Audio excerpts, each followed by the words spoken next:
Hello, yeah. Go, yeah. Okay then. Bismillah ar-Rahman ar-Rahim.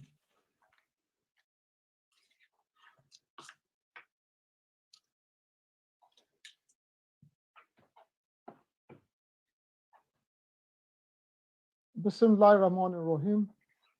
Alhamdulillah Rabbil Alameen. My dear brothers and sisters, wherever you are sat being us this evening, it's my pleasure to welcome.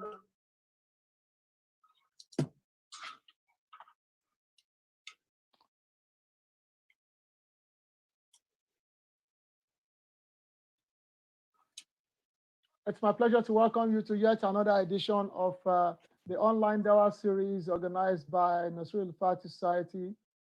Today, we, as usual, will have two speakers across two continents, two brilliant scholars, two professionals who will share with us their thoughts on topical issues. Today, we will be discussing dementia awareness. And for paper 2, we would also be discussing, we'll have a second speaker in, who will be talking to us about our relationship, especially how do we manage friendship with non-Muslims. The first paper, which will be dealt with by the first speaker, is on dementia awareness, especially in our community, or communities across the globe. Among people of ethnic minorities, what is our perception of dementia? What do we know of dementia? Today, our sister, Dr. Rashida Bankole, will talk to us on dementia awareness. Dr. Rashida Lolade Bankole is a psychiatrist. She's an NHS consultant psychiatrist for the elderly here in United Kingdom. And I'm speaking to you from Manchester. The world is wonderful. Alhamdulillah Rabbil Alameen. She did studies back in Nigeria and obtained her MB BCH from the University of Ife, Nigeria, a DMH in Belfast, Republic of Ireland, and plenty of titles here. I can see MRCP, Psychology, United Kingdom. She has a certificate in counseling and psychotherapy. Our guest speaker today is also a fit and proper person, very smart. She holds a level 2 certificate as a personal fitness trainer, United Kingdom. And this is to encourage the active aging lifestyle. She's a member of the Royal College of Psychiatrists, United Kingdom, and member of the Worldwide Association of Female Professionals. Outside medicine, Dr. Bankole is a dementia friend champion. Our interest lies in later life mental health. And our guest speaker today is the founder and director of mental wellness for the elderly, which is a foundation based in Nigeria, one of the charitable organizations for dementia in Nigeria. And she has a long-time goal to encourage government to include aging needs in social and economic policy of the world, with a particular focus on Nigeria. Brothers and sisters, I am delighted to welcome, to present our paper, our guest speaker for first part of this evening's program, Dr. Rashida Lolade Bankole. Assalamu alaikum wa rahmatullahi wa barakatuh, my sister. Wa alaikum salam wa rahmatullahi wa barakatuh. Assalamu alaikum. First, I'm pleased and honored to be invited to your platform to talk about dementia. All praise is due to Allah, and we seek abundance blessing on our noble prophet Muhammad, sallallahu alaihi wasallam, his household, his companion, and all other noble prophets before him. I pray to Allah subhanahu wa ta'ala to accept all our prayer in this month of Ramadan, I believe we're mindful of the fact that today is the 27th night of Lalat recovery. I pray to Allah subhanahu wa ta'ala to accept all our dua. Today's lecture is being brought to you by the Mental Wellness for the Elderly Foundation in Nigeria. Mental Wellness Foundation started in 2017. This is in support of the global WHO Global Plan on Dementia. In 2017, the WHO released an action plan to the world, to all countries in the world, saying that we need to start preparing for the tsunami of this illness called dementia. Worldwide, we have 50 million people with this condition, and nearly 60% of the 50 million is in developing countries, including our noble country, Nigeria. Every year, there is new cases of 10 million of people being diagnosed with dementia. Today, I want us to focus on what we need to take away from today's lecture. It's for us to start thinking seriously. We need to start planning for old age, not just for dementia. We need to understand the common memory problem with aging. We need to understand the current state of Nigeria when it comes to dementia. We need to start talking of the new trend, care homes in Nigeria. And also, we need to work together as one to challenge the myth and the negative attitude to this condition called dementia.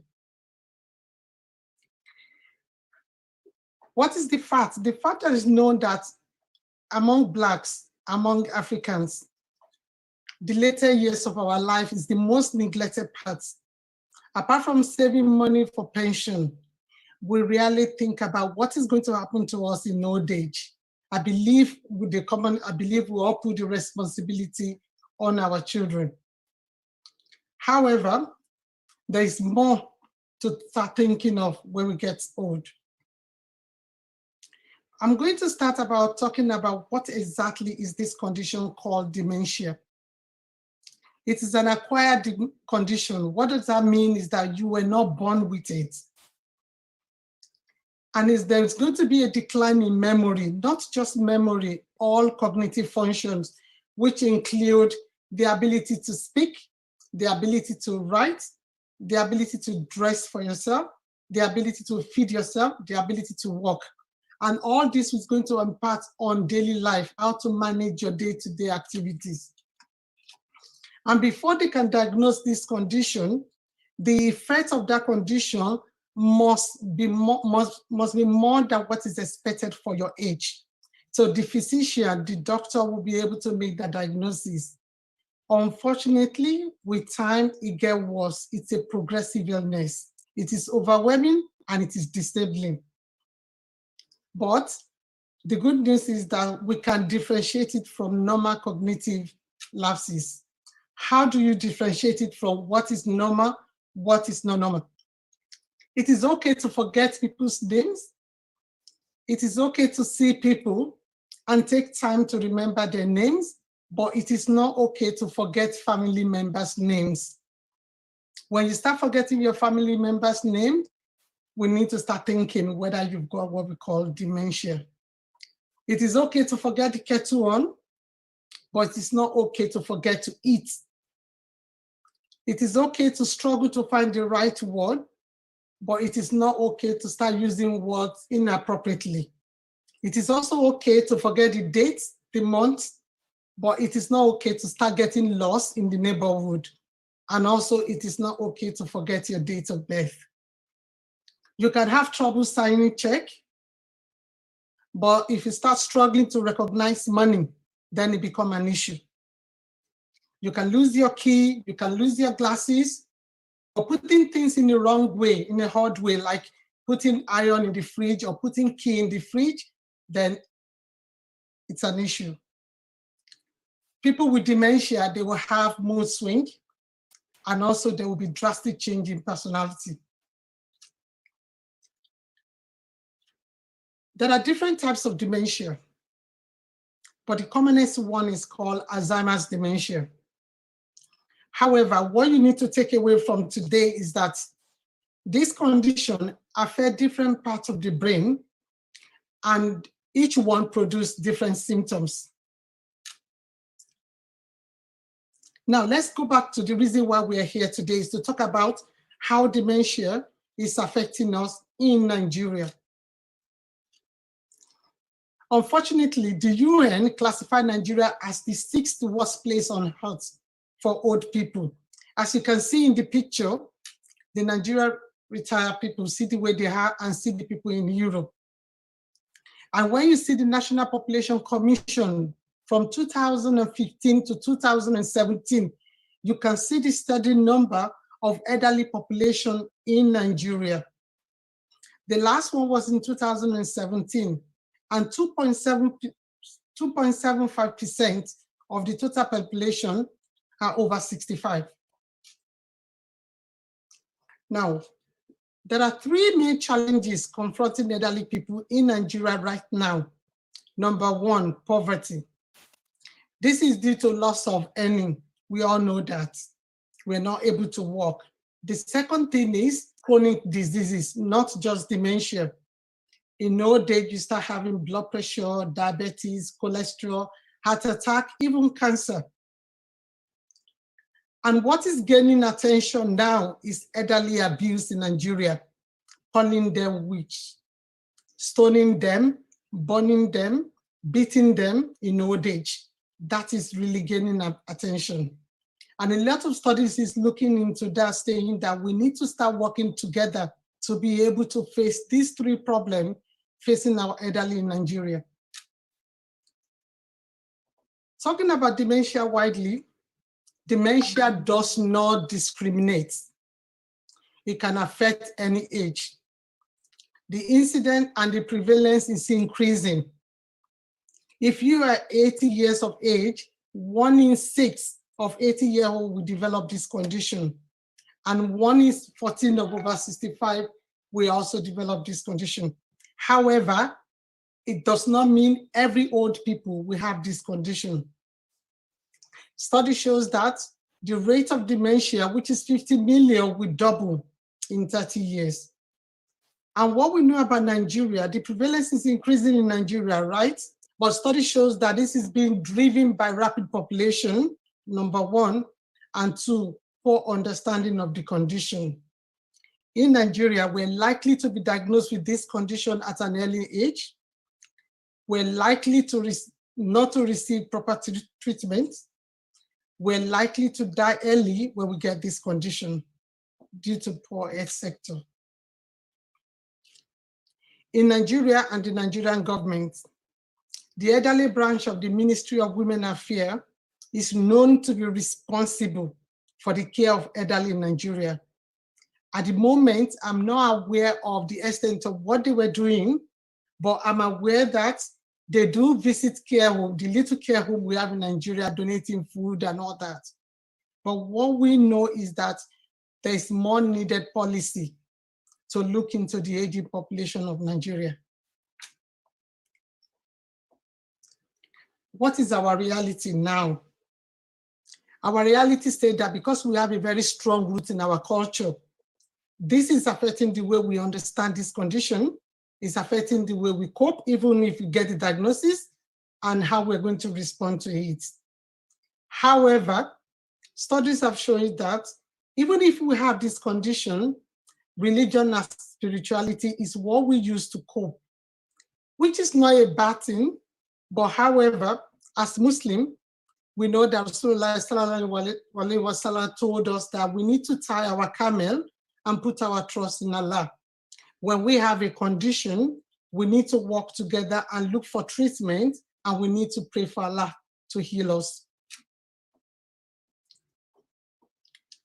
Currently in Nigeria, we have 25 care homes all over Nigeria. More of them, like 10 in Lagos State alone. All is being built by missionaries and not government organizations. At the time I'm speaking to you, Nigeria has not built any care home for the elderly. The care of the elderly in Nigeria is being supported by missionaries across the country. Now, let's just talk about the common myth among us Nigerians. Dementia is not a natural process of aging. However, increasing age is one of the risk factors, but that doesn't mean all elderly people will get this condition. Granny is missing. That is common in Nigeria. We call it wandering, which is the commonest risk factors whereby people in Nigeria have. They wander away and we never find them. Granny is losing interest in life. Yes, depression is commoner in elderly people. If you have seen them, you could see them sitting down, crying. Depression is real, not just in the young people. The elderly people do have depression. Granny is isolated and is talking to herself. Yes, she's not a witch. When they start hearing voices, and sometimes when they go back to their childhood, they laugh and they talk to themselves. Granny is shouting and become mean. Yes, as the condition progresses, they can be very, very aggressive. We have to look at our parents. We have to look after our parents, and we need to get them housemaid. She is not trained. To look after an elderly parent or somebody with dementia, they have to be trained. And this is what we do not have in our country right now. Elderly people are not saints either. There's an increased crime rate in elderly. Here in the UK, under the forensic old age psychiatry, a 90-year-old has been charged with murder.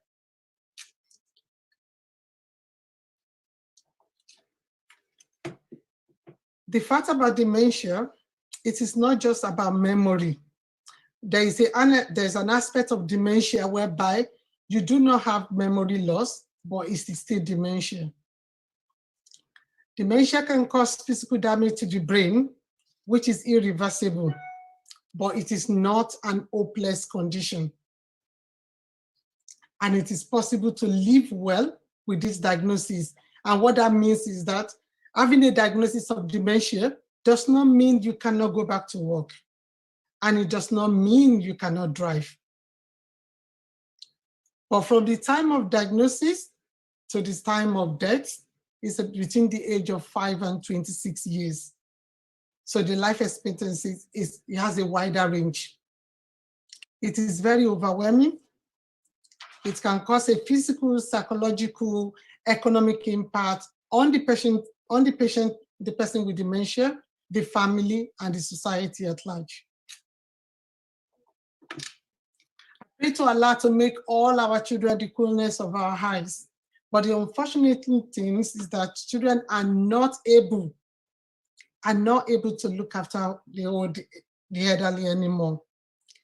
I can relate to us living in the UK. Most of us send money home. We send money home to people who to look after them.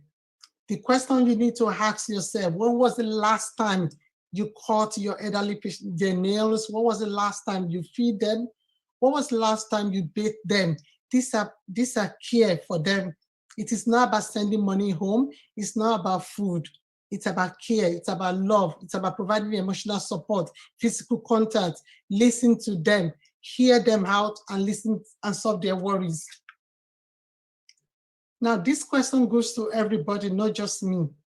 You need to start talking. You need to start thinking and ask yourself, who will look after me if I develop this condition? Whether you plan to stay in the city in Lagos or you want to move back to your village, it's a total decision that you need to start thinking. If I get a condition whereby I am completely not able to look after myself and I go back to my childhood, who is going to look after me?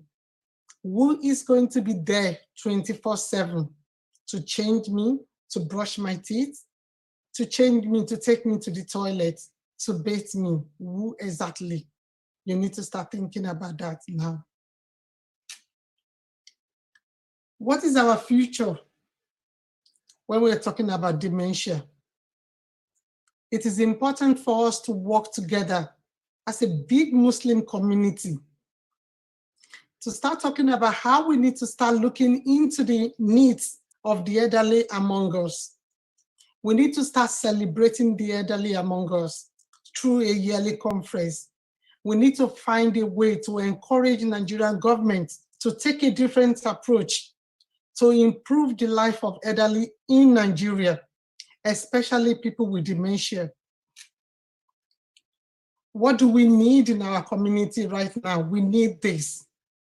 We need a center whereby the elderly can come together, talk to one another, play, interact with one another, not just sitting in front of the house or sitting alone in a room.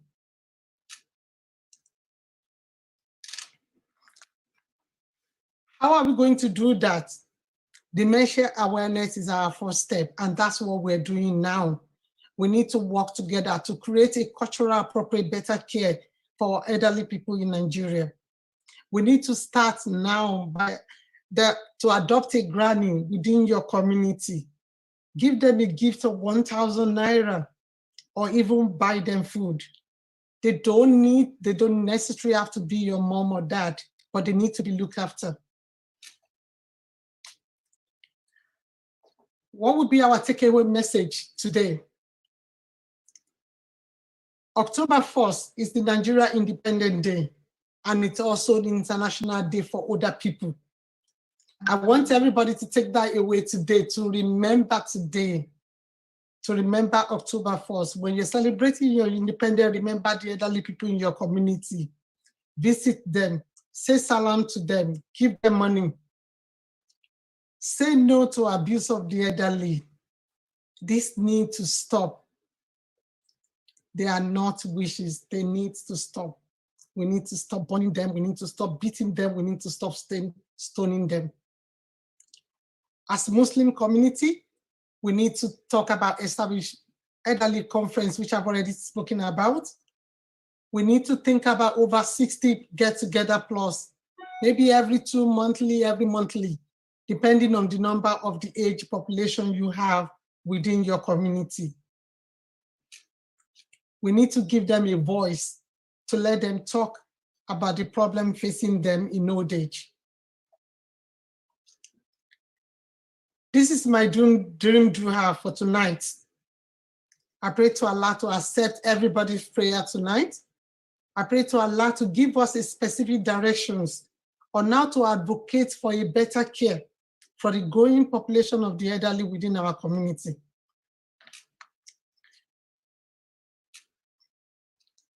Thank you. Assalamu alaikum wa rahmatullahi wa barakatuh.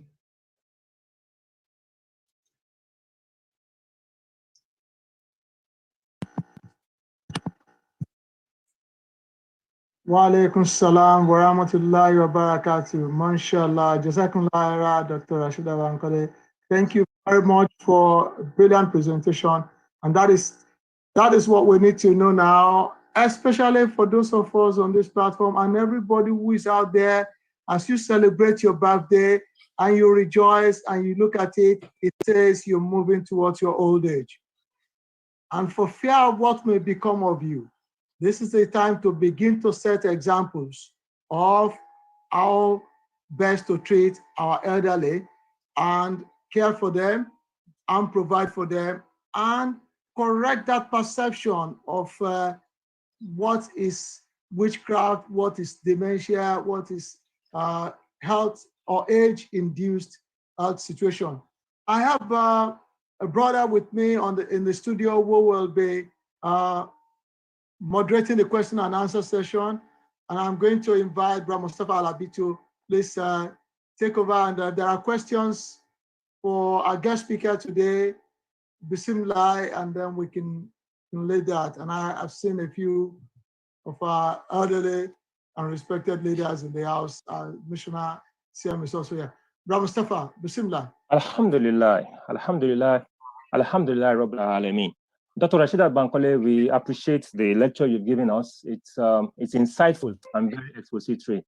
While we wait for questions from other participants and from the technical team, I want to find out from you, probably on behalf of some other people watching this program. Are there stages in dementia? Are there different stages of dementia that one needs to understand, so that one needs to understand how to deal with such stages. But like you have said, people forget when they get old, but putting key into the feed is quite different from forgetting things, which is normal. So can you really tell us the stages in dementia while we wait for other questions?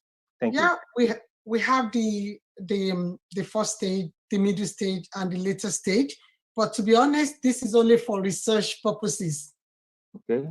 I think that the moment you start having memory problems and it's giving you concern and you know your memory is not 100%, I think that's the stage you need to start looking for seek expert opinion.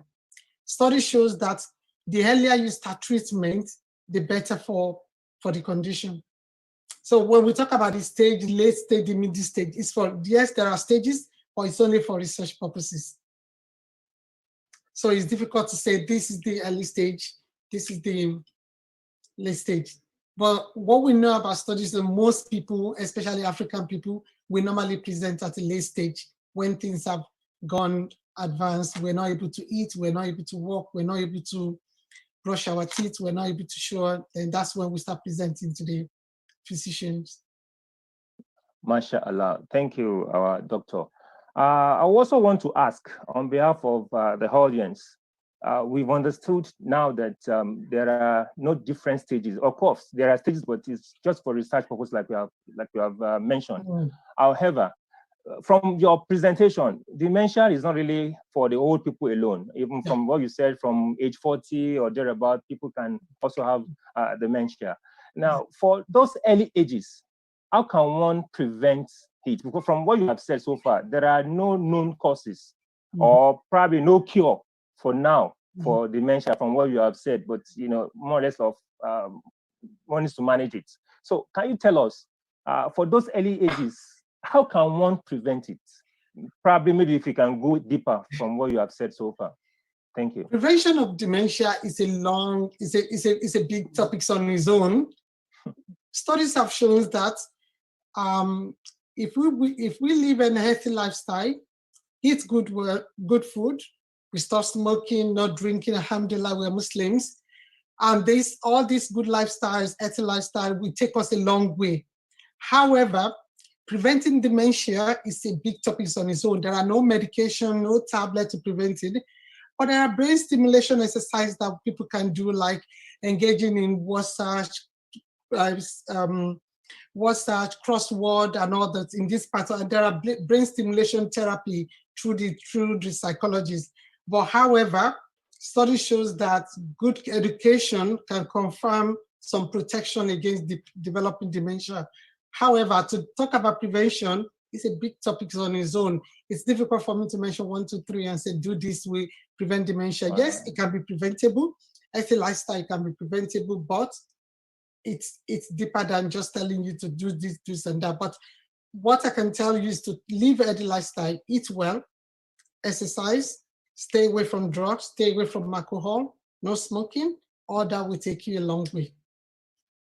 MashaAllah. Alhamdulillah Rabbil Alameen. Thank you, our doctor. I would like to call on our missioner, our chief missioner, to give our doctor prayers. However, if there are questions along the line, I will also let us know.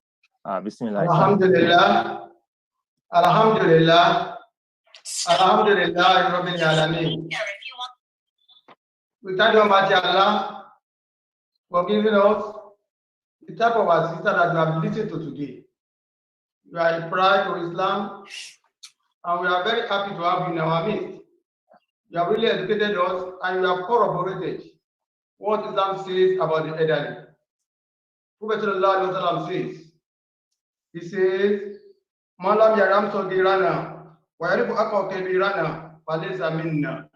Whoever does not show mercy to our young ones or acknowledge the rights of our elders is not one of us.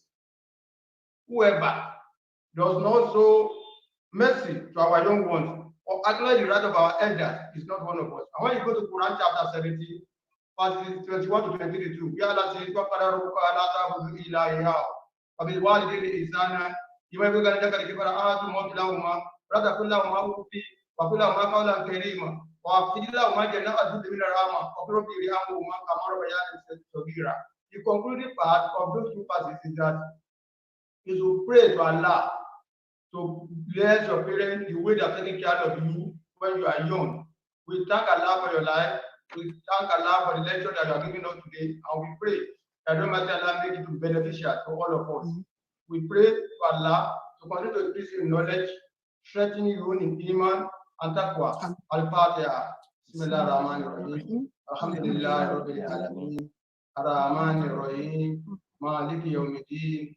إياك نعبد وإياك نستعين اهدنا صراط المستقيم صراط الذين أنعمت عليهم غير المغضوب عليهم ولا الضالين آمين ولا حول ولا قوة إلا بالله العلي العظيم.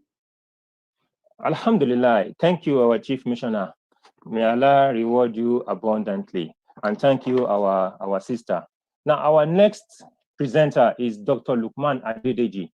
Dr. Lukman Adedeji is a known face in NASFAT, and he has been through the rank of NASFAT. A lot of us understood that Dr. Lukman Adedeji has occupied different positions in NASFAT in time past. He is the former National General Secretary of NASFAT. He was a former National Education Secretary in NASFAT as well.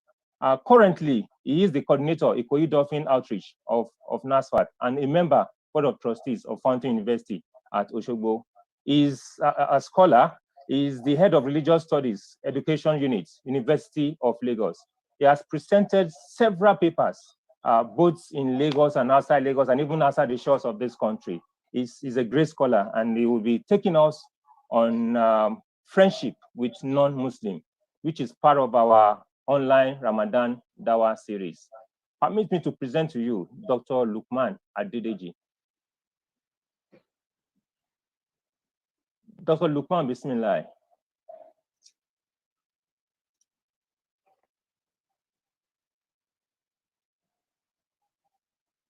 While we wait for Dr. Lukman, I guess maybe there are technical issues for him to join the Zoom meeting, the online NASFAT Dawah series. I'm sure it will join us. It's a function of time. But from what we have said that he will be discussing with us, he will be discussing with us our relationship, our friendship with non-Muslim. And before I will allow our missioner, our chief missioner, to talk to us about it while we wait for Dr. Lukman Adedeji, I recalled from what we have been told and the lecture we have received so far that in Mecca, when Islam was a few people in Mecca, when Muhammad interacted with non-Muslims, idol worshippers specifically, and he lived with them peacefully. He would buy and sell from them, visit their sick, and they would even entrust him with their belongings, despite fighting him and oppressing him and torturing him and his companions. This is why they called him Al-Hamin, the trustworthy. So having said this, while we wait for Dr. Lukman Adedeji to join us, may I call on Chief Missioner to enlighten us more on how we can live with non-Muslims in our community. Bismillah. Alhamdulillah, Alhamdulillah, Alhamdulillah, Rabbil Alameen. This is one of the topics that is very crucial because of the relationship that exists between us as Muslims and non-Muslims. Allah, in His own wisdom, has decided to create those who will be practicing Islam and those who will not be practicing Islam. It means we have to coexist peacefully, whether we like it or not. Allah has decided to make some people to be practicing another religion while we are practicing Islam. He says, Allah, He says, if I will, I would have made you one ummah, then you will not cease to disagree among yourself. What Allah is saying is that some people will be Muslims, some people will not be non-Muslims, and we are living in the same world. How do you relate with them? Alhamdulillah, our religion is a complete religion, is a way of life. There's nothing that is not mentioned in our Holy Book. There's no topic that is not discussed in our Holy Book. When it comes to relationship with non-Muslims, the rule of the tongue, the fundamental principle, will be found in Quran chapter 60, verses 8 to 9. And I will enjoin all those who are watching it at home to take note of that particular part of the Quran. If anybody is accusing Islam or accusing Muslims of not being tolerant, the reference point can easily be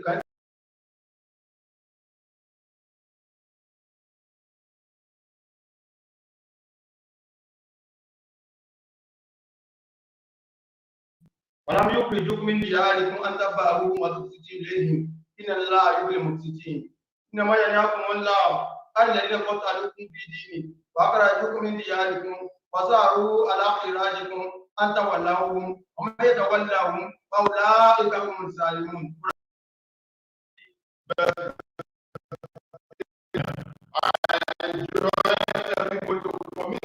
Whenever you agree for being a warmonger, whenever you are accused of not promoting peaceful coexistence, we have a directive, we have the rule of the tongue, we have the fundamental principle in Quran chapter 60, verses 8 to 9. What does Allah say there? Allah says, La ilaha illallah, anil lam yuqatilukum fi dini. I've not forbidden you to be just and to act righteously to those who have not fought war with you, who have not picked up gauntlet with you, who have not picked up arms against you, or sent you away from your house. I've not forbidden you from being righteous to them, from acting justly to them. You have to be righteous to the He says, be just to them. Allah loves those who are just. The following paragraph says, those that Allah forbids you from being righteous to, from being just to, are those who fight you, and those who send you away from your house, and those who assist them in sending you away from your house. Allah forbids you from being friendly with them. And if you are friendly with those who are friendly with them, are the hypocrites.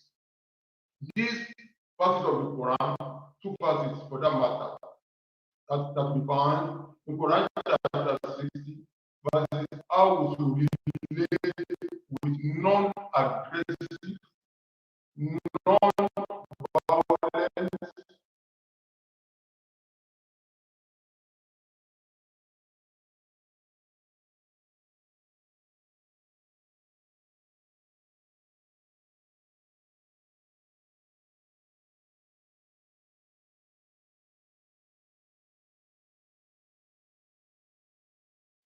our mother, who was a non-Muslim, her name was Utela bint Abdul Musa. She was a non-Muslim. She used to be the wife of Abu Bakr, and she was the one that gave birth to Asma. When they migrated to Medina, Utela stayed back in Mecca. Know the accord between mother and child. One day, she decided to be, their father was a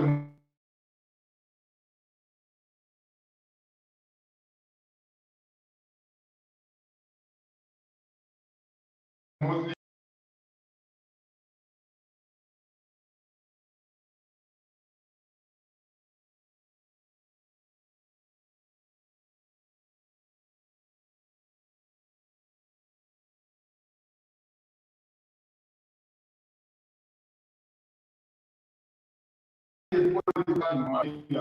Gift. Abdullah in different views, the companion, male and females and females, we go and seek the advice of the Prophet.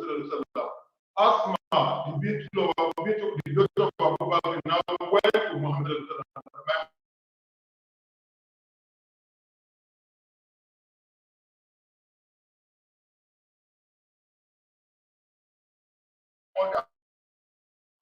Who is a non-Muslim has come on it.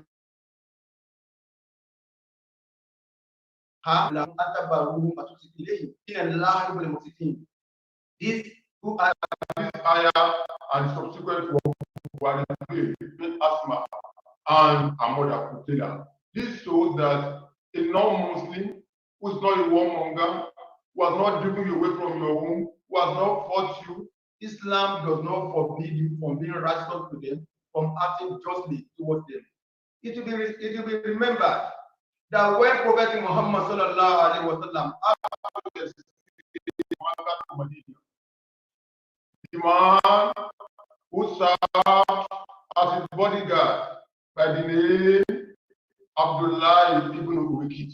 Don't be surprised. The Arabs were bearing Abdullah, even though they were not Muslims. They believed that Allah existed. The challenge they had was they had to go to Allah through idols. Abdullah was not a Muslim, so also was the father of Muhammad. The father of the Prophet bore the name Abdullah, and he was not a Muslim.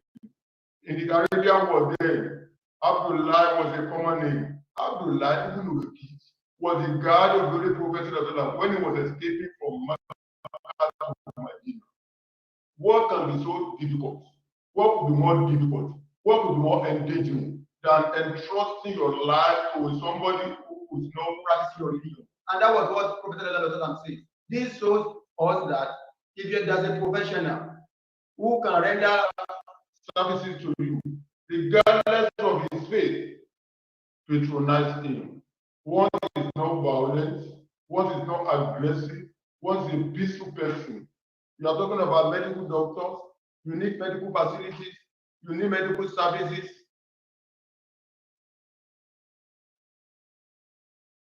You need medical services, they will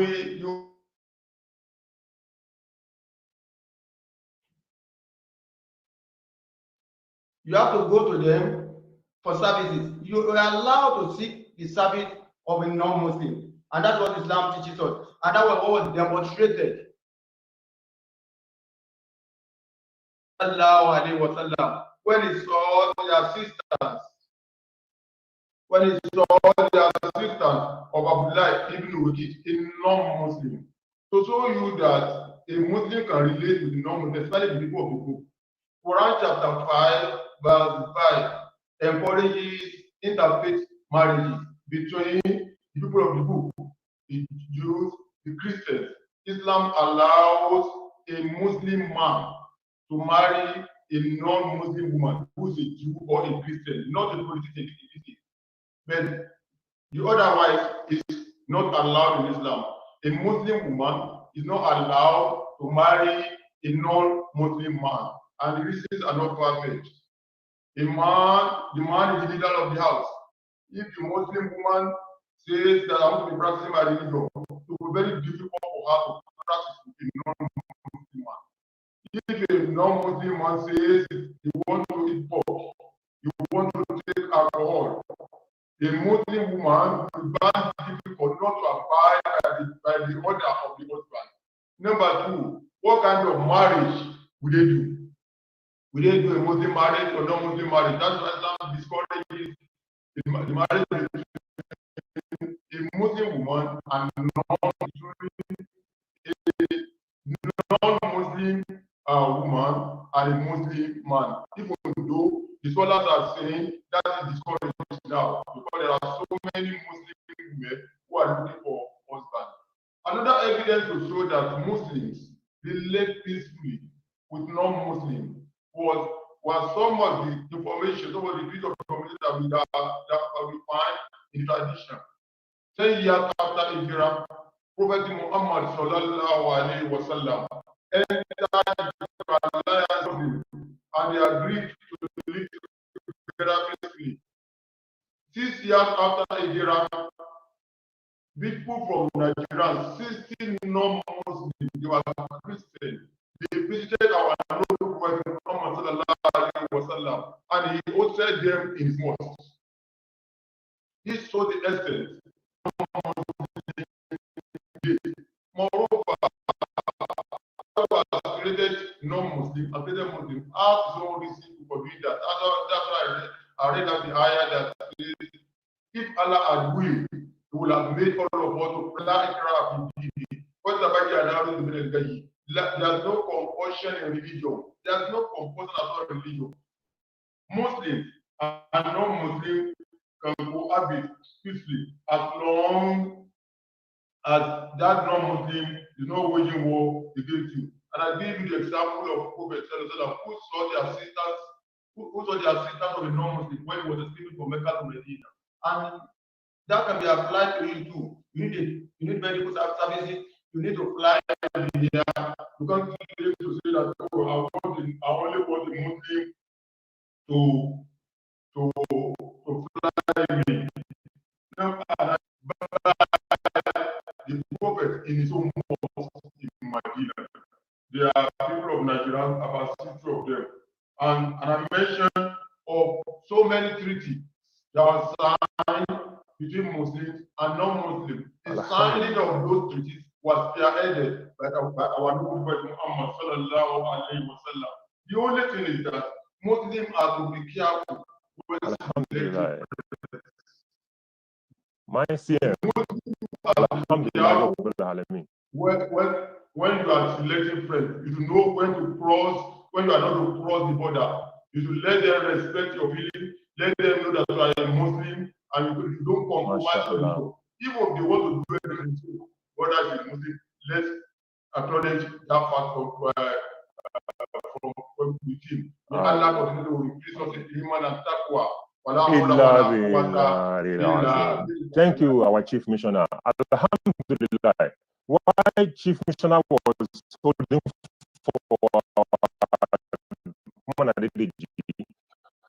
Dr. Lukman Adedeji to present paper Friendship with Non-Muslims.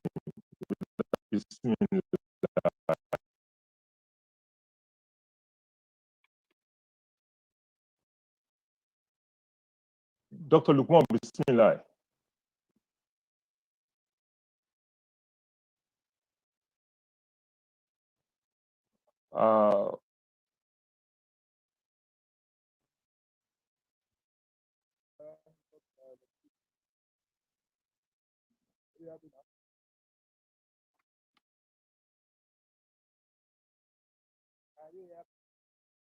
Yes, but you need to speak louder a bit. We can hear you, but it's very faint. Good. أعوذ بالله من الشيطان الرجيم. Alhamdulillah. بسم الله الرحمن الرحيم. إن الحمد لله ونؤمن به ونتوكل عليه. إنما من يهد الله فلا مضل له ومن يضلل فلا تجد له وليا. أشهد أن لا إله إلا الله وحده لا شريك له وأشهد أن محمدا عبده ورسوله. Brothers and sisters in Islam, Assalamu alaikum wa rahmatullahi wa barakatuh. I say once again, I thank the listener who has been holding forth, and I heard some of the salient points he mentioned, and I agree with him completely on those points that he has mentioned. Cannot expect less from the deeper edge of political party. The topic of the defense is double. Look at the topic, there are two words there. First one is friendship, and the second one, number. Let me define friendship in order to add what you already know. By definition, friendship is a combination of affection, loyalty, love, respect, trust. I can say anything and understand without question. That is how the definition of friendship can add your own speech. You will not be happy. Someone like that, having defined if the word friendship, you can now go to a Muslim. Either you are a Muslim or you are a non-Muslim. Almighty Allah subhanahu wa ta'ala has classified some people as non-Muslim. At times Allah will say, Ya ayyuhal kafirun. That will say, Ya ahlal kitab. And so on and so forth. Almighty Allah classified some people as kafirun, that, and they are classified as Aluka, people of the book, can see kind of recognition which can be. Therefore, when we talk about Muslims and the non-Muslims, see Almighty Allah, who has got that kind of demarcation, because that Zulu, chapter 10 of the Quran, verse 99, Father, how to decide says, "Wala Arabi, but among the Arabic if that will the will of Almighty Allah will have made everybody to be. They have guided everybody right, which means that Almighty Allah subhanahu wa ta'ala is aware that not everybody is a Muslim. And he has given several instructions to Prophet Muhammad sallallahu alaihi wasallam so that to guide him in a question which has told as I promise that let me give you the mention that there are four levels of offense of God. First one is called our land. Our land, what we can classify as friendship. That's highest level of friendship. That's second one is wasa, which is the same fact with. That's perhaps also another benefit from friendship. Let me take it. And the third one is moral behavior. Moral behavior says that Islam says that when people come to school, honor them. You have as your neighbors, honor them. Share them their rights, them that's their mother. According to the says Mujara.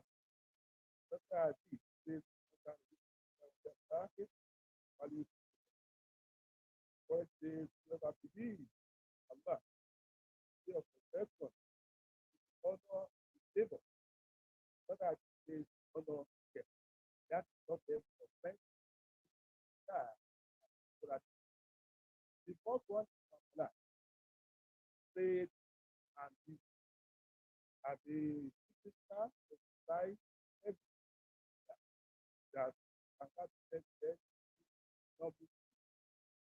You can work their office and tell them what your office is. Of course, you can take out of the get back. As I said that, let me go to the second part of the text, which is the design of the found some people, the Muslims, and some people are not Muslims. I will tell this year that Almighty Allah has designed it that the who to add about every that for that is one of the Arabic. Ada alam nada that is that he while I say on this Raya Zaduna but in not agree on that is to require us it's different the are of who so that can recognize what it's not that that is the case. Well, I'll say Allah, Allah, if that is the of that, you would have said it's wrong. This Allah also the surah now the mistake. I was talking because there are areas. That is one of the Bahu, Ajala Okata. That is if that is the a nation, not one, and that has done that to whoever is the having said that, they have nothing. I would say there is nothing you cannot defend, you cannot guide over no. Only Almighty God. The type of comfort that point to the Almighty God. That's it. But realize this in that chapter, but like when you start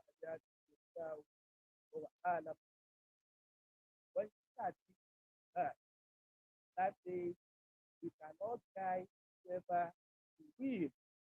You cannot guide anybody if you believe it. But like it's only Allah. If you don't Allah, guide whoever that is our alam is. Allah is the one that guides, and the only one also aware of those right. Let me give you a few examples so that no human being can guide any other. Prophet Ibrahim struggled very hard when he wanted to guide his father, who happened to be kind of what every effort he takes, not that what it has not guide whoever. You can also see the example of the two. Prophet Noah made an effort. The other guide God, not destroyed by man. And struggle before God. He made it, but the God did not succeed. It's another indication that you cannot guide whoever who is only Almighty God. Who can guide. And finally, let me take an example of him very, very well. He supported him and made that same environment back to God. Even occupied support instead of money.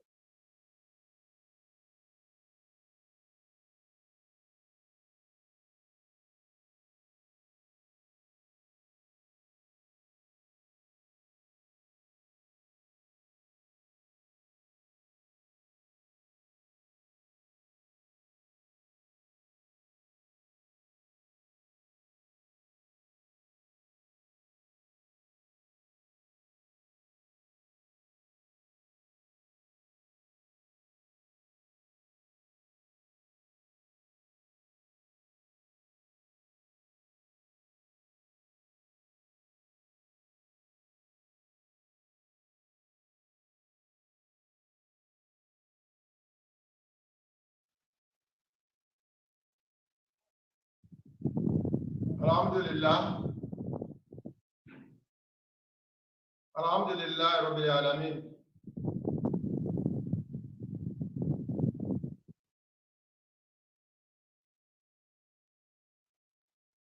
Our topic of discussion, as been told earlier, is relationship with non-Muslims. And the lecturer has been trying to lay the foundation for us that we don't have any choice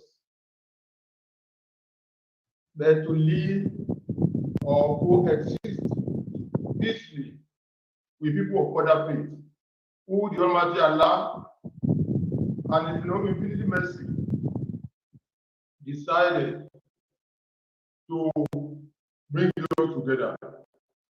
And that is why Islam is a complete religion, it's a complete way of life.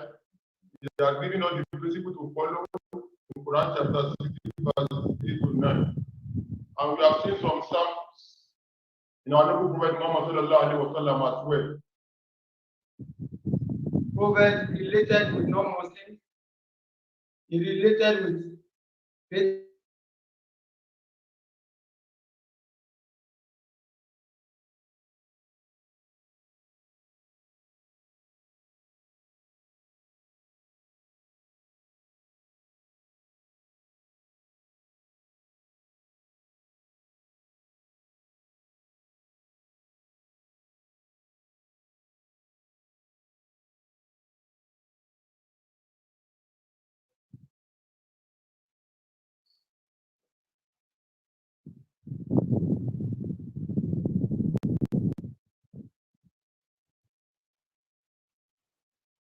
صلوا على النبي الكريم.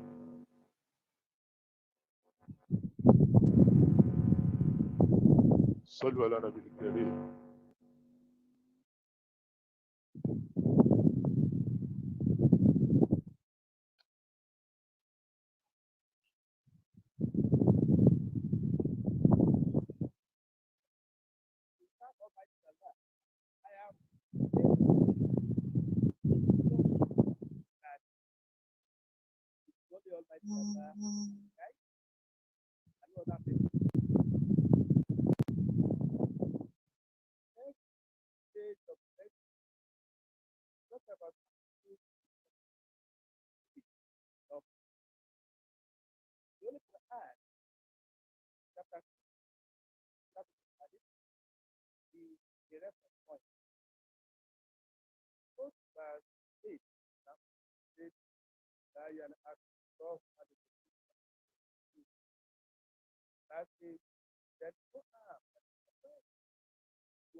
when said, yeah, if the response fails at this complete, that says, what the man has acted, even without prophet, that's a good example of Jesus. Also, when Muhammad upon the people get by what is attack, don't terms of his now the mind back of the time and of course Madina was abundant of access of them so that they die hungry. The Islam is best and of course the Prophet of Makkah can also go for those others.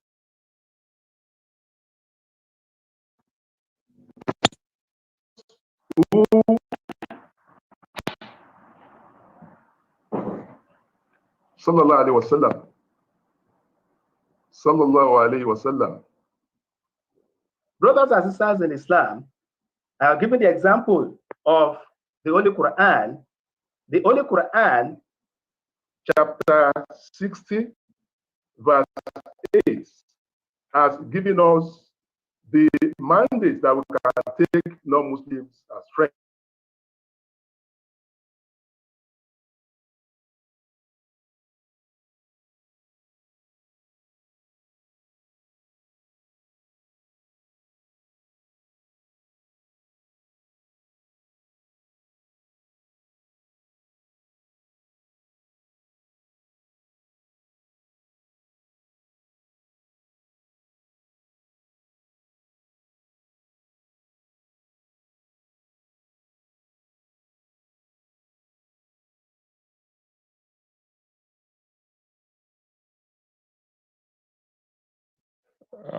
I think this is a technical issue. Please let's bear with Dr. Adedeji.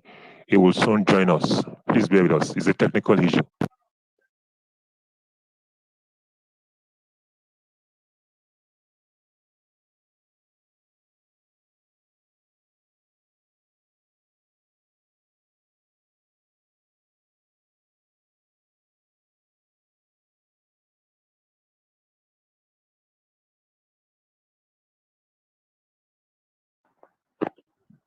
Almighty Allah in the Holy Quran, chapter 60, verse 8, says that for those non-Muslims who do not antagonize us on the basis of our religion, and those who do not drive the Muslims out of their homes, Allah says we can relate with them, and we can also take them as friends. And we have to be just to them because Almighty Allah loves those that are just. And I gave the illustrations of that portion of the Holy Quran where Allah says in chapter 5 of the Holy Quran, verse 5, that وَطَعَامُ الَّذِينَ أُوتُوا الْكِتَابَ حِلٌّ لَكُمْ وَطَعَامُكُمْ حِلٌّ لَهُمْ. The Quran says that the food of the people of the book is lawful to you. At the same time, your food is also lawful to them. What it means is that we can eat their food, they can also eat our food. Of course, there are conditions for eating their food because any animal slaughtered without the name of Allah is haram. Therefore, we have to look at that very critically. But that does not prevent us, as Almighty Allah says, that their food is lawful to us, and of course our food is also lawful to them. Also, in order to show the practicality of that ayah, a friend of Muhammad sallallahu alaihi wasallam, before he became the prophet, used to visit him when he became the prophet. And there was a day when he came, the prophet got up to greet him. He also offered him a special seat.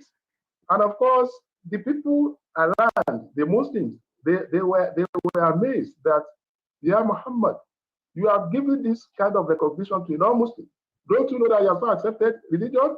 And the prophet says, whether he accepted Islam or not, that does not prevent me from being his friend. We have been an old friends, and being a prophet does not stop me from being his friend. The man was so happy with the recognition given to him by Prophet Muhammad sallallahu alaihi wasallam. That was the day he accepted Islam. Also, we can give the example of the assistance rendered by Prophet Muhammad sallallahu alaihi wasallam to the people of Mecca after the Hijrah. There was a famine in Mecca, scarcity of food. And when the prophet was informed about that, he said full stop to them so that they will not die in hunger. That is the beauty of Islam. Also, during the conquest of Mecca, Almighty Prophet Muhammad sallallahu alaihi wasallam, he had every opportunity. He had the power to punish the non-Muslims of Mecca. But he said, there is no problem today. You are free to do whatever you like. If you want to stay in Mecca, feel free to stay in Mecca. That was the kind of demonstration of our Prophet Muhammad in order to show the hands of friendship. Also, Caliph Umar Ibn Khattab also gave scholarship to indigent non-Muslims. There is nothing wrong in taking the non-Muslim as friends or rendering them assistance, but the caution of friendship is contained in Quran chapter 2, verse 120. Brothers and sisters in Islam, I agree that Almighty Allah has given us permission to take them as friends, but He has also given us a serious warning.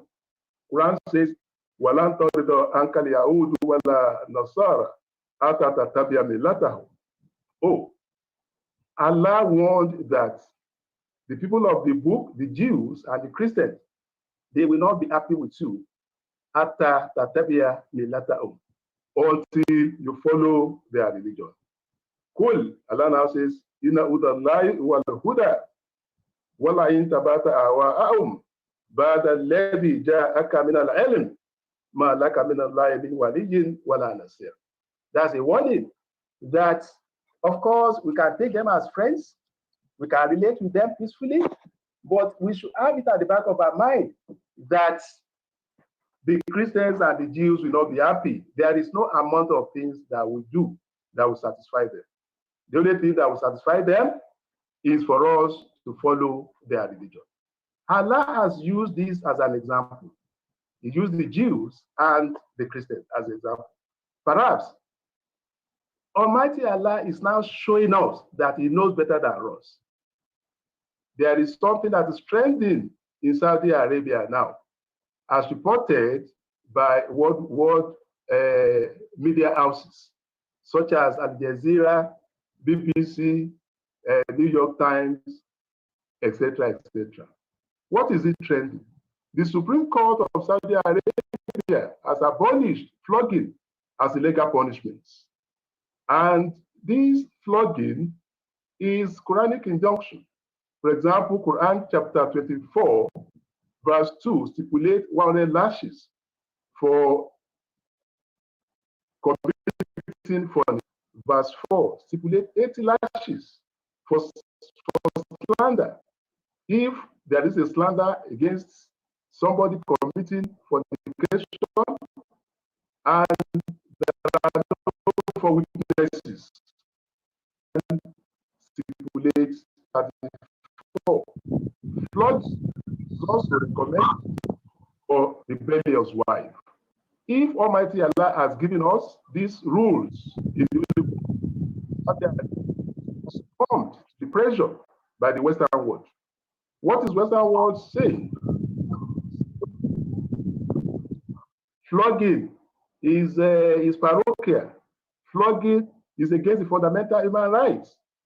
And Saudi Arabia has succumbed to that pressure. The Supreme Court of Saudi Arabia has now abolished flogging. In other words, the warning of Almighty Allah that they will not be happy with us, that they will not be satisfied with everything we do until we follow their path is now coming to manifest. Brothers and sisters in Islam, you can now see that there is a serious problem.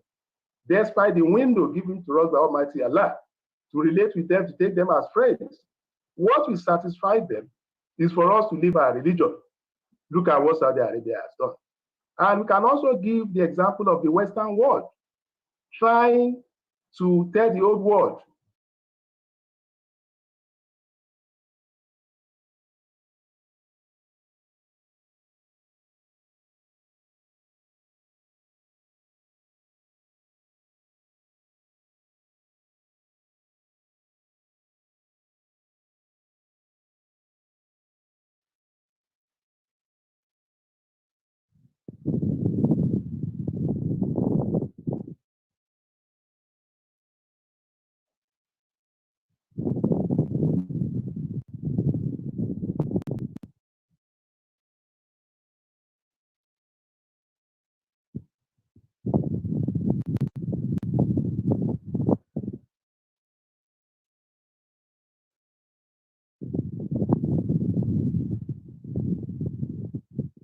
Please bear with us. It's a technical issue. I'm sure Dr. Adedeji will join us. All right. Alhamdulillah, he's back. Now, when you look at what is happening in Saudi Arabia now, it is a serious concern for all the Muslims all over the world. How can Saudi Arabia abolish or abrogate the law of Almighty Allah in order to satisfy the Western world? That is number one. I can also give the example of gay being legalized in some countries, and it is being canvassed to other parts of the world to legalize it. I think when they came to Nigeria, they did not succeed because Supreme Council for Islamic Affairs, as well as CAN, spoke seriously against it. And I now realized that gay was not legalized in Nigeria. I've given the example that the caution is required because if the nation can fall, what about individuals? Brothers and sisters in Islam, when a non-Muslim looks at you and tells you you are too good to be a Muslim, please watch it. You may look at this as a complimentary statement, but it's an insult to your personality. But don't worry, anytime they tell you, your response should be whatever you have seen in me that is good, that is what Islam has given me as a lesson. Once you give them that response, I'm very sure that they will think twice before they insult you the next time. I can also address our sisters that there are some people that when they see you in your hijab is in accordance with the law of Almighty Allah, and you are implementing the law of Allah. But when they see you in the hijab, they want to condemn you. They will say, "Oh, my sister, you are looking sexy. You are looking good, if not because of this hijab." What they want you to do is to remove your hijab so that you can be like them. That is why Allah is saying that, oh yes, we can take them as friends, but we have to be cautious. We have to watch it so that they will not turn us to something else. Brother and sister in Islam, our elders who have seen the world, who have been exposed to a lot of people, they will tell you stories on the way they have been treated. I remember my daughter wanted a placement on IT, and I spoke to a friend for assistance. When my friend told me that there's no problem, they can get a placement, IT placement in the manufacturing company. Now my daughter went there with a hijab, and when the head of the HR saw her, I said, "Oh, sorry, we cannot take anybody with hijab. We can't even take an hijabite as a permanent staff, not to talk of an IT student." The person advised my daughter, "Oh, if you can drop your hijab, no problem, we'll give you a placement." And my daughter said, I would be lying in storage. She came back to me and I asked her, will you remove your hijab? She said, never, that she would never remove her hijab for anything.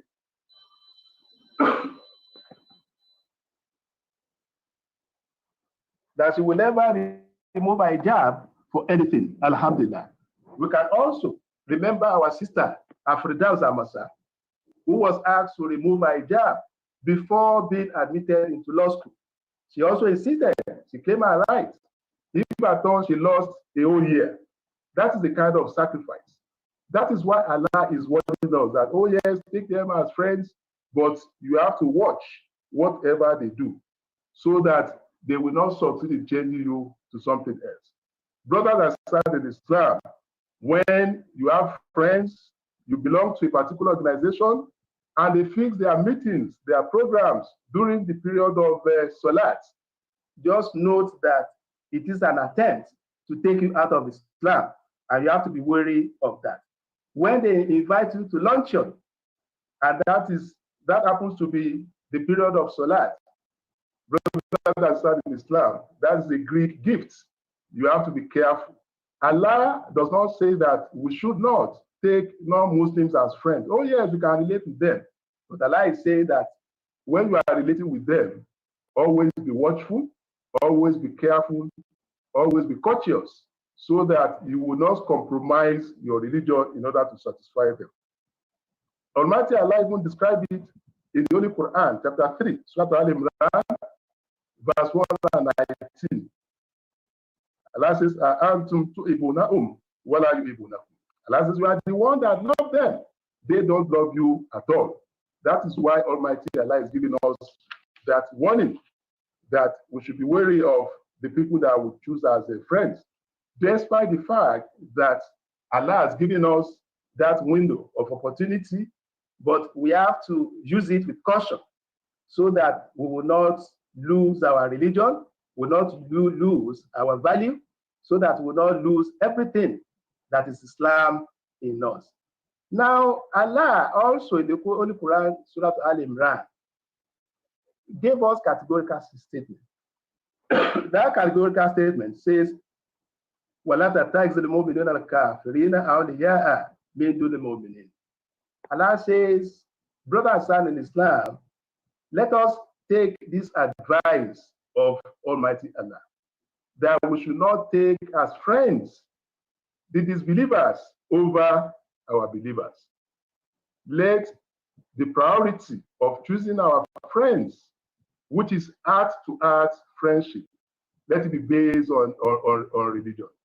Alhamdulillah, Nasfat has given us a platform. Whatever profession you may be, law, engineering, academia, everything that you may be, you find them in abundance in Nasfat. There was a time when Muslim elites could not relate confidently because there were not many people who could exhibit the trait of Islam. But we have overcome that level. Today, alhamdulillah, we have so many lawyers who are Muslims, so many engineers who are Muslims, so many professors who are Muslims, medical doctors. There is no profession, just name it, that will not find the Muslims there, either as members of Nasfat or as members of other Islamic organizations. This is the beauty of Almighty Allah that He has given us. Allah is saying, when you are choosing your friend, prioritize your Muslim brothers. Because if you take the non-Muslims as your friends, for example, what you would discuss will be different. A Muslim will be so concerned about his religion, how to pray, how to pay zakat, and how to fulfill the right of Almighty Allah, how to take the rules of Islam very seriously, and how to do away with the don'ts. If you now choose a non-Muslim as your best friend, there will not be somebody who will now motivate you to learn Islam. He still engages you. Just note that that is not your best friend. Of course, Allah is warning us that let us prioritize our friendship with our Muslim brothers. Our brothers in Nasfat can tell us the gains that has been made over the time. Anytime they want to relate, either in terms of business, either in terms of personal, we have Muslim brothers to relate with, and we consolidate the faith of one another. That does not mean, brothers and sisters in Islam, that we should not take the non-Muslims as friends, but what kind of friendship that we take them to be is the issue of discussion. Also, Surah Al-Mutmahina, Quran, chapter 60, also tell us that, yeah, ayyuhalladhina amanu, Allah says, oh, you believe, la tattakhizu aduwwi wa aduwwakum awliya'a.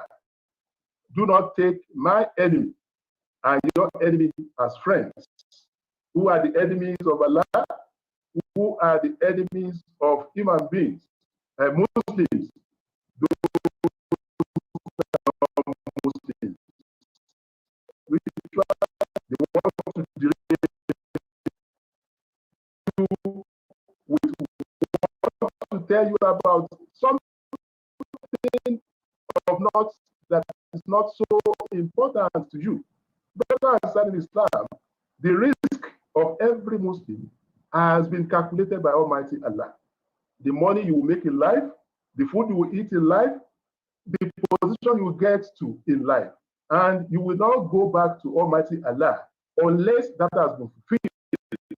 Why do we now rely on people that say, oh, I cannot compromise. I have to be with him all the time. Even if he tells me to do something that is un-Islamic, Allah will understand. What do you think Allah will understand?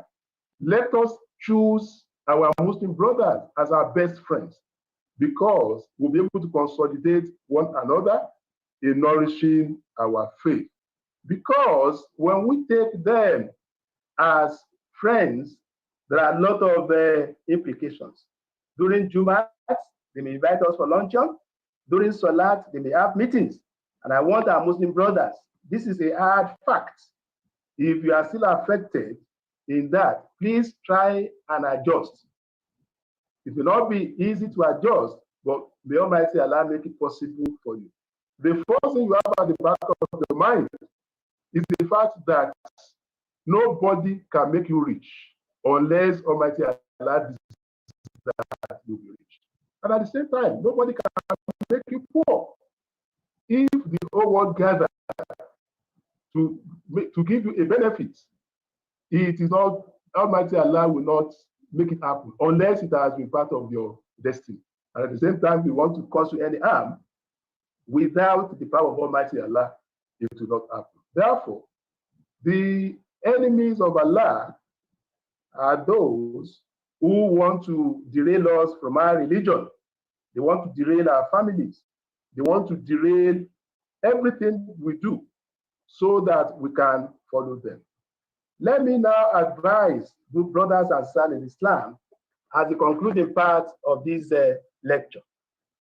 The first advice is that, oh yes, Allah is saying, for those non-Muslims who do not antagonize you on the basis of your religion, you take them as friends. Oh yes, there is nothing wrong in that. Allah is also saying that once they don't drive you out of your homes, relate with them, be just with them, show them the beauty of Islam. The Holy Prophet Muhammad sallallahu alaihi wasallam, as mentioned by the chief missioner earlier on, accommodated the Muslims of Najran in his personal mosque in Medina. It was even reported that when there was a time, when it got to a time of their worship, they were leaving the venue of the meeting one after the other. When the Holy Prophet Muhammad sallallahu alaihi wasallam discovered that, he now called one of them. Oh, I noticed that people were moving out one after the other. What has happened? That's oh prophet, because it was time for their special worship, and they did not want to interrupt the meeting. That was why they were leaving one after the other. The brother said, oh, you should have notified me. He now instructed his followers to arrange a place for them where they could worship. That is Islam. Our religion is a religion that is not too hard and is not too soft. That is Islam. That's one of the uniqueness of Islam, which you cannot come to. Allah says, "Oh, you Muslims, you are the best community ever evolved for mankind, because you give everybody their right, but at the same time, don't let us take our own faith with levity." Allah is not saying yes, but we may have some of them, some of the non-Muslims, who will want to try us severally, who will want to take the gold of Islam from us and replace it with something else. Allah is now saying that we should watch them. We should be cautious. We should be wary of them. Because if you want to satisfy them all at all costs, even if you kill yourself, they will not be satisfied. Brothers and sisters in Islam, there are a lot of criticism against our president today. Some are based purely on religion, because the president happens to be a Muslim. That is why there are a lot of people who are against him. And they have associated Islamization of Nigeria with him. I was discussing with a friend, a lawyer, and a Christian, also a pastor. He now said, "Oh, why is it that your president, our president, want to Islamize Nigeria?" And I said, "You are a lawyer. I'm disappointed that you are saying this. Can you give me, during the first 4 years of Buhari, can you tell me what the man did to Islamize Nigeria? To Islamize Nigeria to achieve what?" But some non-Muslims still believe that, no, they want to Islamize Nigeria. And they have been saying that for several years, and it has not happened. So what it means is that whatever you do, Allah has made that point clear to us. They will not be happy. They will not be satisfied. The only thing that will make them satisfied is for you to change your religion and join them. Because Allah says, Almighty Allah says that they will not be happy. They will not be pleased. They will not be satisfied until you convert to their religion. Therefore, brothers and sisters in Islam, let us mind our friendship. Let us be watchful of the people that we associate with. Yes, we can relate with them, can take them as friends. But when they now begin to exhibit the traits of hatred for our religion, let us now go back to the Quran that describe them as our enemies. Let us take them as our enemies. But when we take them as our enemies, we should not do anything that will jeopardize the peace of the country. Taking them as enemies does not mean that we fight them. Taking them as enemies does not mean that we should do anything that contradicts the law of Almighty Allah. وَلَنْ تَرِضَ عَنْكَ الْيَهُودُ وَلَا النَّصَارَى حَتَّى تَتَّبِعَ مِلَّتَهُمْ. Let us show them the beauty of Islam. But no matter how hard the struggle to show them the beauty of Islam, Allah has warned us that some of them or many of them will still not be happy. The only thing that will make them happy is for us to change to their religion. And we should not even attempt that at all. Our younger ones, the friends that you keep, you have to watch it. If you keep any friend that cannot consolidate your faith, you have to watch it. If you have anybody at all, and you maintain that kind of relationship with him or her, and you cannot gain anything Islamically from that person. When we say Islamically, Islam covers all the aspects of our life. It covers the spiritual life, it covers the economic life, it covers the social life. Therefore, when I say Islam, I'm talking about Islam in an holistic manner. Let us choose those people that will assist us, that will motivate us to practice our Islam further. Allah has given us fat edge over some other organizations And I want to thank Almighty Allah for giving us that opportunity. It is a platform for elites to meet. It's a platform for all the Muslims to meet. It's a platform to learn from one another and be closer to Almighty Allah. All the things that we believe that they were not possible yesteryear, we now find them to be possible. How can a lawyer, how can a magistrate, how can a professor worship Almighty Allah accordingly? How can a professor read the Holy Quran in Nigeria? How can we have lawyers who are also far, bankers who are also far, okay, teachers who are also far in their own rights? That is what Almighty Allah has done for Nasfat. What is alhamdulillah for that? Also, other Islamic organizations have also tried their best. Let us collaborate with one another so that we're able to raise the banner of Islam higher and higher. Brothers and sisters in Islam, finally, I want to thank you very much for listening to this short lecture and the technical issues that we have. That is what we cannot solve. But Almighty Allah is solving it for us. I thank my brothers, my viewers, my listeners for giving me the opportunity to engage them. And if there is anything that I've said wrong, I want to claim the blame. And if there is anything I've said rightly, correctly, I want the glory to go back to Almighty Allah. Nasfat has given me a lot of opportunities to develop me, even intellectually, to develop me academically. And I believe it has been like that for all our Muslim brothers. Subhana rabbika rabbil izzati amma yasifun. Wa salamun ala mursalin wa alhamdulillahi sallu ala nabiyil kareem. Sallallahu alayhi wa sallam. Shukran. Thank you, our dear Dr. Adedeji. We really appreciate the lecture. For those that have been listening, I did introduce Dr. Lukman Adedeji before now. He's the head religious studies education unit, University of Lagos, a former national education secretary of NASFAT, a former national general secretary of NASFAT, currently the coordinator, Ikoyi Dolphin Outreach, NASFAT, and a member, Board of Trustees, Fountain University, Oshogbo. We have been tutored on friendship with non-Muslim, how we can become a friend with non-Muslim.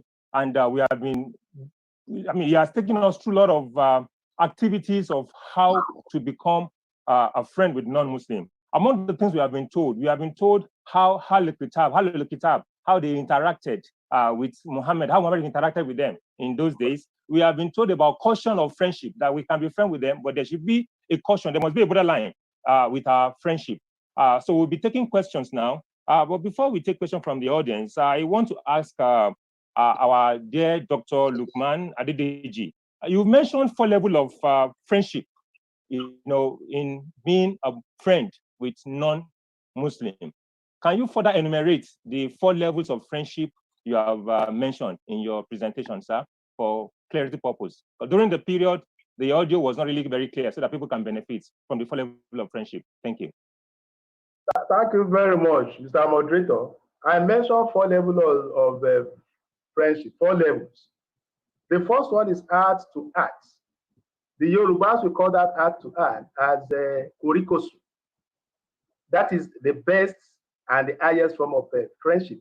It is called Mawalad in Arabic. That is the type of a friend that you keep a secret with, and you know that whatever you have done, you are secured. That's a friend that also motivates you. You share the best, the good time, and the bad time together.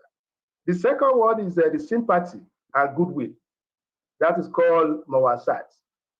What that means is that, if somebody is good to you, of course, you have to be good to that person also. If there is anybody who can benefit you in one way or the other, so you want to take that person as a friend. That is sympathy and goodwill. The third one is a moral behavior, which is moderate. Islam teaches that we have to be good to people.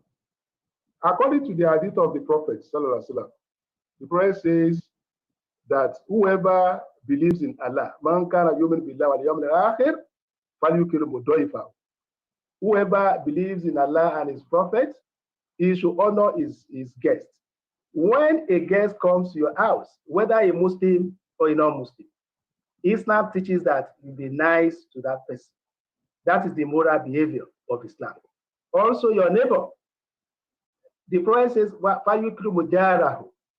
and when you talk about neighbors, the Prophet did not give a line of demarcation from neighbors.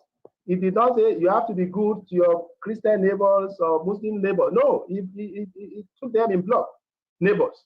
And what do you mean by neighbors?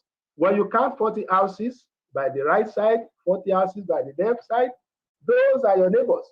The Prophet was not unaware that among those people, there could be non-Muslim, but the Prophet insisted that we have to be good to them. In another hadith, the Prophet says, Jibril kept coming and warning me about the right of my neighbors to such an extent that I felt that when I died, they would inherit part of my property. So that is Islam for you. Alhamdulillah, which teaches Alhamdulillah, Doctor. Time is fast spent. Time is fast spent. We don't really have time on our part. Sorry for stopping you abruptly. I mean, we have to really round up. To this end, I want to call on our chief missioner to give our doctor a prayer. Bismillah, sir. And the Muslims all over the world.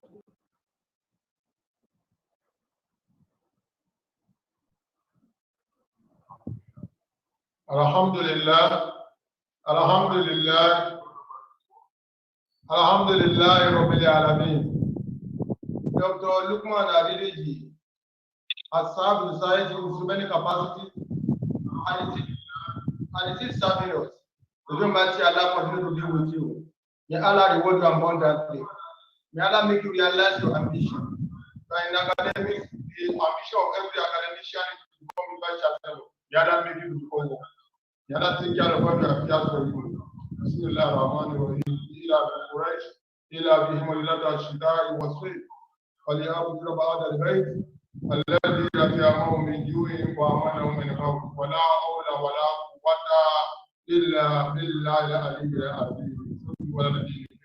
Sallallahu alayhi wa sallam. Alhamdulillah, Alhamdulillah, Alhamdulillah, Rabbil Alameen. Alhamdulillah, we've been taking through 2 lectures today. We did have the first lecture, which is on dementia awareness, and the second lecture on friendship with non-Muslim. And both lectures are very educative and expository for us to be exposed to different things that we really did not know before now, so that we can be a better Muslim and we can be a better friend to our neighbor, and also understanding how to take care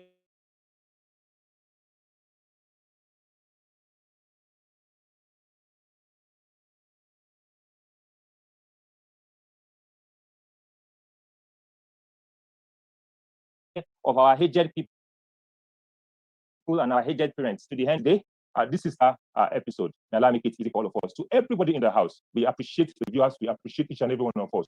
To our chief missioner, Sheikh Abdul Maruf Unike, we really thank you, sir, for always being there for us. To Dr. Adedeji, we thank you for the wonderful paper you presented. To our doctor from UK, Dr. Rashidat Bankole, we also thank you, and with wisdom, and make you the source of joy to all Muslims globally.